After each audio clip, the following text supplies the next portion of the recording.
नमस्कार दोस्तों, वंदे मातरम। Welcome to law with Sunita, जहां आपको लीगल नॉलेज बहुत ही इजी लैंग्वेज में समझाने की कोशिश करूंगी। तो चलिए शुरू करते हैं। आज का टॉपिक है आर्टिकल 7। लास्ट टाइम हमने आर्टिकल 6 पढ़ा था। वो भी सिटीजनशिप की बात करता है, ये भी सिटीजनशिप की बात करता है, क्योंकि हम जो पढ़ रहे हैं वो पार्ट 2 आता है, part 2 of the Indian constitution, जिसमें आर्टिकल आते हैं 5 to 11। अभी हम आर्टिकल 7 पे पहुंचे हैं। आर्टिकल 7 भी सिटीजनशिप की बात करता है, लेकिन किन लोगों की बात करता है? Rights of citizenship of certain migrates to Pakistan. ऐसे लोगों की बात करता है जो इंडिया से पाकिस्तान चले गए थे आफ्टर इंडिपेंडेंट। मतलब जिस दिन हमारा देश आजाद हुआ था 1947 में, तो उसके बाद जितने भी लोग इंडिया से पाकिस्तान चले गए उनके सिटीजनशिप की बात करता है। अगर अगर लोग चले गए तो उनको सिटीजन तो पहले माना नहीं जाएगा, लेकिन अगर वो लोग चाहें कि भाई पाकिस्तान जाने के बाद उनको लगा कि उनका फ्यूचर वहां नहीं है, वो इंडिया में ज्यादा अच्छे हैं या इंडिया में उनका फ्यूचर है, India is the best country अगर फील करते हैं, जो कि है, तो वो कैसे आ सकते हैं, कैसे रिटर्न आ सकते हैं, उसके बारे में आर्टिकल 7 बताता है। तो आगे हम पढ़ते हैं। Article 7 deals with the people who migrated from India to Pakistan after 1 March. This date is very important. 1 March 1947।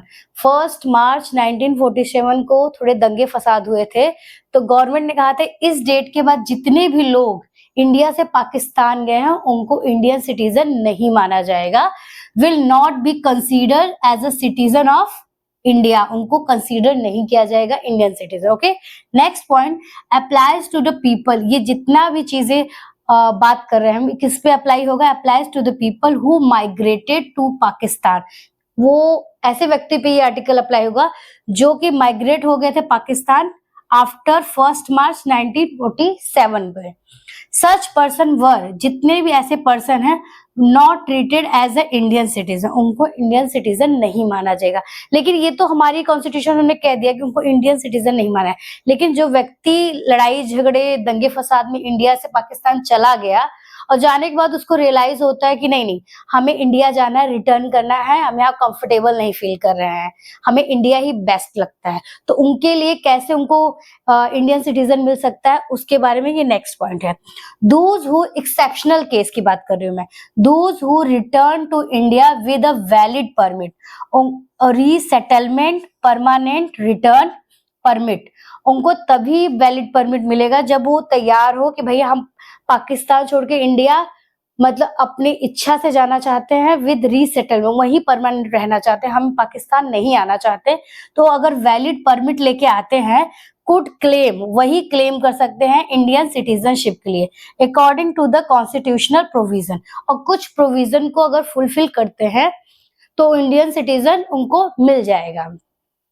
A person migrated to Pakistan after 1 March 1947 but later returned। इसके बाद अगर वो रिटर्न करते हैं इंडिया तो उनको 2 condition ये fulfil करनी पड़ेगी। 2 कंडीशन क्या है कि आपको आने की तो वैलिड परमिट लेके आना है कि भाई परमानेंट हम इंडिया में सेटल होने जाने हैं, फर्स्ट। और सेकेंड है कि 6 मंथ एटलीस्ट आपको कितने दिन रहना पड़ेगा? 6 मंथ आप इंडिया में रहिए, देन आप रजिस्टर कीजिए एज अ सिटीजन, सिटीजन के तौर पे अपने आप को गवर्नमेंट ऑफ इंडिया से रजिस्टर करवाइए। देन 26 जनवरी 1950 को आपको सिटीजन ऑफ इंडिया बना दिया जाएगा। ओके, तो ये आर्टिकल 7 था। इसमें मेनली बात यही है, जितने भी इंडिया से पाकिस्तान लोग चले गए थे आफ्टर कौन सी डेट में? 1 मार्च 1947 को, जाने के बाद उनको तो ये कंफर्म हो गया कि इंडियन सिटीजन उनको नहीं माना जाएगा, लेकिन आफ्टर दे के मतलब डिसाइड करते कि नहीं हमें पाकिस्तान में नहीं रहना है, हमें फिर रिटर्न हो रहा है इंडिया में, तो ऐसे एक्सेप्शनल केस को अगर वो आना चाहे इंडिया में तो आ सकते हैं, तो उनको कुछ कंडीशन फुलफिल करनी पड़ेगी। अगर फुलफिल करते हैं तो इंडिया का सिटीजन उनको बना दिया जाएगा। आज हमने आर्टिकल 7 पढ़ा, जो कि बहुत ही इंपॉर्टेंट आर्टिकल है, आप सबको पता ही होना चाहिए। और अगर ये वीडियो आपको हेल्पफुल लगे हो तो please like share and subscribe my channel, और मिलते हैं नेक्स्ट वीडियो में नेक्स्ट आर्टिकल के साथ। Thank you for watching, see you next video.